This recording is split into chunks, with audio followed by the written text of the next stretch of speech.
Welcome to the Tesla Economist. Please hit the thumbs up and remember to subscribe. You can follow me on Twitter and talk to me on Patreon. I've come to the conclusion that autonomy may not be all it's cracked up to be, at least various elements of it, well, namely the cars driving themselves around without passengers. You see, if you have passengers in your vehicles, then you're also adding another element of cost in addition to the actual vehicle. You're adding in human time.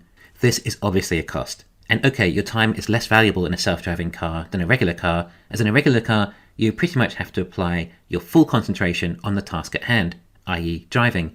That's your time spoken for. Sure, you can listen to a podcast and talk to people, but you can't stop concentrating. FSD offers us the luxury of being in a car and concentrating on anything else we like within the vehicle, whilst it is taking us to our destination. This is incredibly valuable, and drivers will pay a lot to have this service, but it may not mean they do a lot of extra driving. Sure, you can now go out to a restaurant and drink as much as you want and still take your own car home when you would have normally Ubered, but the Uber would have done the driving for you anyway, so there isn't necessarily an increase in actual driving on the road. In fact, it might mean that less Ubers are required, which means less Uber drivers need to be on the road. What I'm really saying here is before EVs, it might have cost you 30 minutes and $5 to drive to town in an ICE car, but now it might only cost you 30 minutes and $1. Is that cost saving in fuel going to make you want to drive that much more? You still value your time, and that is the real cost of driving. But if you remove that element of driving or having a human in the car and let the car drive around by itself without any passengers, well, suddenly it's no longer costing you any time. You can send your car down to the McDonald's drive-thru perhaps, and it can pick up a burger for you and drive it home, or something along those lines. If everyone has their Teslas driving around doing minor chores for them because the cost of transport is so much lower, then it's going to increase congestion, and it could in a huge way. So how could this be resolved? Some cities could suddenly refuse all non-autonomous driving in city limits by, e.g. 2035. They have to have their vehicles set on autonomous or use robotaxis, and with all vehicles working in unison, it could certainly increase traffic flow a lot. You likely wouldn't need traffic lights anymore. The city could be built up around autonomy somewhat, perhaps barriers that autonomous vehicles are programmed not to drive into to protect pedestrians. Maybe other various upgrades on the road designed to facilitate autonomy. I mean, it would do wonders for a city that could have goods and people flow through the city that much faster. Highways could change HOV lanes to autonomy lanes so they just move that much faster. There are certain things that could be done in order to further improve congestion if you have full autonomy. But if we want to reach closer to abundance, then we want to be able to get everything and anything delivered when we want it. Eventually, congestion will become too much, with everyone wanting all their goods delivered, and we reach the logistics bottleneck.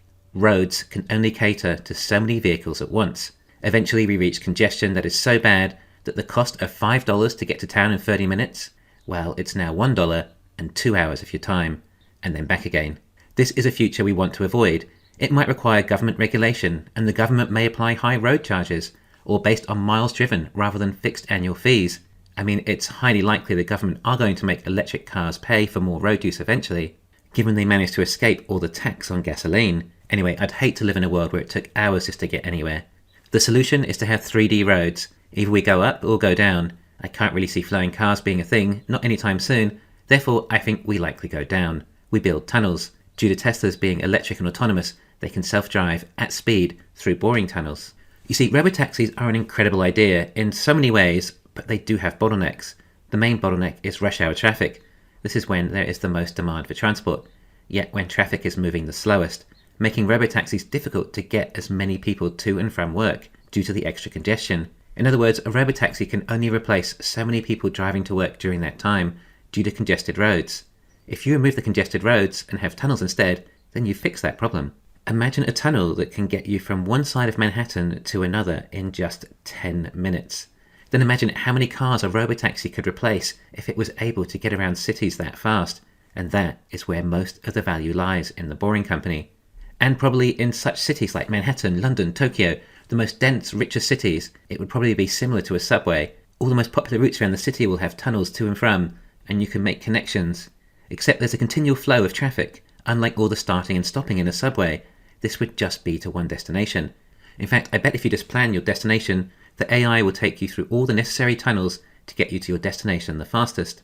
It's one thing giving people something to do in their car whilst it's driving itself, like watching Netflix or playing a game, to make the journey less soul-crushing, But to cut out the length of the journey is another. You're giving people time, more time in life. You can't put a price on time, although Tesla and Boring probably will. Now think about how it'd be great for a Robotaxi to drive you around at 30 cents a mile or whatever it will cost, and then the fact it can get you to work in just 10 minutes, compared to 30 minutes if you drove without tunnels. Well, that saves you 40 minutes of time in a car every day. Now, do you really think that'll be cheaper than if you drove yourself? Boring could add absolutely insane value onto Robotaxis. We know how nutty the Robotaxi numbers are. I swear, because Boring could possibly increase Robotaxi trips by about 5-fold. Boring could be worth 5 times as much as Robotaxis, except that's just because Boring can process 5 Robotaxis 5 times faster. I mean, that would be what Boring Company is worth to Robotaxis. But we've left out one factor here. Well, there's a chance that people are willing to pay to save a few hours of driving each week. Therefore, I expect Boring tunnels to charge for their use. If you're in a Robotaxi, then it'll be added onto your fare. If you're using the tunnel in your private Tesla, then it'll be added onto your Tesla account. There could also be robobuses that continually go back and forth through tunnels. Perhaps you order it on your app, and will know how long you have to wait for the bus. Okay, so with Boring tunnels, suddenly we can use Robotaxis about 5 times as much as before, and thus it has increased the profit of Robotaxis significantly. So Boring tunnel would need to charge Tesla for this massive value they've added. And then on top of that, Boring tunnel is also offering to get you places in perhaps less than half the usual time. There's a reason people take planes instead of buses, because they're willing to pay for a quicker service. Boring can make Tesla's Robotaxis 5 times more profitable and can charge Tesla for that, and charge passengers again for the value in the reduction in driving time.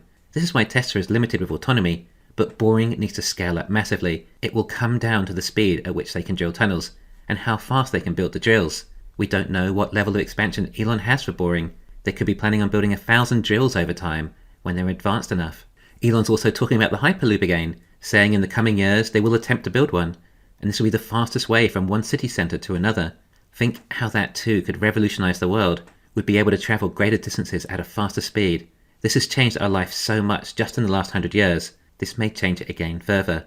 The concern I like to raise is that I don't want all this additional automation, robots, lower cost transport to simply mean that we end up consuming that much more, and thus deplete the world's resources at a more accelerated rate. I think Tesla should have a conscious effort on preservation as much as improving our transport. So you see why autonomy is going to be held back by the scarce amount of travel available on roads. I think government may have to play some sort of role in regulating this, most likely controlled with taxes, until Boring can supply the roads. But if we want an abundant life like Elon talks about, then autonomy is limited without tunnels. But it's almost as if Elon already knew this and started the Boring Company 6 years ago. Thanks for listening. Please hit the thumbs up and subscribe. You can follow me on Twitter and talk to me on Patreon.